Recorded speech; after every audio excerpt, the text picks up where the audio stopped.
People argue every day which church is the right one. Yeah. Uniforms or no uniforms, Saturday or Sunday. Right. Apostles, bishops, prophets. But I mean, Jesus never asked that question. Paul said in Philippians 1:18, the important thing is that in every way Christ is preached, and in that I rejoice.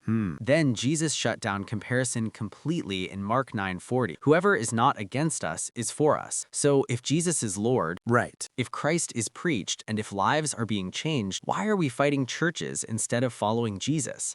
Welcome to the God Will Always Provide podcast. This is Joshua and my co-host Timothy. Hey, everyone. And today we're talking about the truth behind the right church and why Jesus must always be the center. That's right, Joshua. It's a topic that causes so much unnecessary pain and division Yeah, among people who are supposed to be on the same team. We get so caught up in the minor details right. that we completely miss the main point. We really do. It's like arguing about the brand of a life raft. Yeah. When you're in the middle of a stormy sea, the important thing is that it floats and it's saving people. So today we want to break this down in a simple way, Okay. especially for new believers who might be confused by all the different opinions. We're going back to what the Bible actually says. And a great place to start was the Apostle Paul. Okay? Because he dealt with this exact issue in the early church. In the city of Corinth, people were literally forming cliques, saying things like, I follow Paul, or, well, I follow Apollos. They were creating these little fan clubs around their favorite preachers. It sounds so much like today, doesn't it? Oh, completely. I go to that pastor's church, or I only listen to that worship band. And in Philippians chapter 1, Paul addresses this head on. He acknowledges that some people were preaching about Jesus out of envy and rivalry, trying to compete with him. But his response is what's so shocking. Yeah, He didn't say, shut them down, they're not part of my official ministry. not at all. He asks, what does it matter? Wow.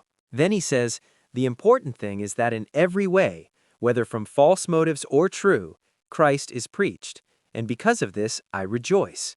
I mean, that is such a powerful kingdom-minded perspective. It really is. For Paul, the message was infinitely more important than the messenger or their methods. The ultimate question was, is Jesus being lifted up?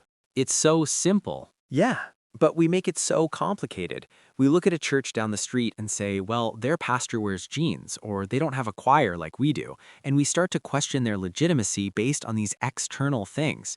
But Paul is telling us to check our hearts and ask the one question that matters. Yes. Is Christ being preached? And Jesus taught the exact same principle. In Mark chapter 9, the disciple John comes to Jesus. Yeah, probably feeling very proud of himself and says, Teacher, we saw someone driving out demons in your name, and we told him to stop. Because he was not one of us. You can just picture it, can't you? Oh, totally. John is like, don't worry, Jesus, we handled it. We protected the brand and shut down the competition. Precisely. But Jesus' response turns that whole way of thinking on its head. He says, do not stop him. For whoever is not against us is for us. Jesus wasn't concerned about who was officially in the group. Wow. He was concerned about whether his power was at work and his name was being glorified. If they're not against Jesus, they are for him. That's a huge lesson for the modern church. If a ministry is leading people to Jesus, right, helping them break free from addiction, restoring marriages, and changing lives for the better, who are we to criticize them just because they're not one of us? God's kingdom is so much bigger. So much bigger Than our own little church or denomination. Now, it's really important we add a note of caution here. Okay. Because the Bible is always balanced. This isn't a free-for-all where anything goes as long as you slap the name Jesus on it. Right. There's a huge difference between preaching Christ from a genuine heart and just using his name like a magic charm without actually knowing him. That's a crucial distinction, Tim. We see the danger of this in the book of Acts, chapter 19. Yeah. There's a wild story about 7 sons of a man named Sceva. They were going around trying to cast out demons. Right. They saw the authority Paul had, so they tried to copy his words. They came to a man with an evil spirit and said, in the name of the Jesus whom Paul preaches, I command you to come out. Oh boy, think about that. They had the right words, the right formula, right, but they didn't have the relationship. And the evil spirit's response is honestly bone-chilling. It says, Jesus I know, and Paul I know about, but who are you? Wow. Then the man with the spirit jumped on them, overpowered all 7 of them. Oh my! And they ran out of the house naked and bleeding. It proves that spiritual authority doesn't come from a title, apostle, bishop, whatever. Right. It comes from a genuine, personal relationship with Jesus Christ. This is exactly why Jesus gives that strong warning in Matthew chapter 7. He says, "Not everyone who says to me, 'Lord, Lord,' will enter the kingdom of heaven." He's talking about people who look religious, who might even perform miracles in his name. Yeah. But their hearts are far from him. He says he will look at them and declare, "I never knew you." That's the absolute core of it. It is. Do you know him, not just know about him? Yes. Is your life submitted to his lordship? That's what matters, not whether your church has uniforms or meets on a Saturday. And this brings us perfectly to the idea of true worship. Jesus explained this to the woman at the well in John chapter 4. Right. She brought up a classic denominational argument of her day. She said, "Our ancestors worshipped on this mountain, but you Jews claim that the place where we must worship is in Jerusalem." He was asking the ancient version of our question today. Exactly. Which location is the right one? Which denomination has it correct? And Jesus' answer cuts right through all that noise. He says a time is coming when it won't matter where you worship. What matters is how you worship. True worshipers will worship the Father in spirit and in truth. Yeah. So let's make that super simple.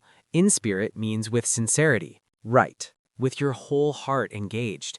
In truth means according to the truth of who God is, as he has revealed himself in Jesus.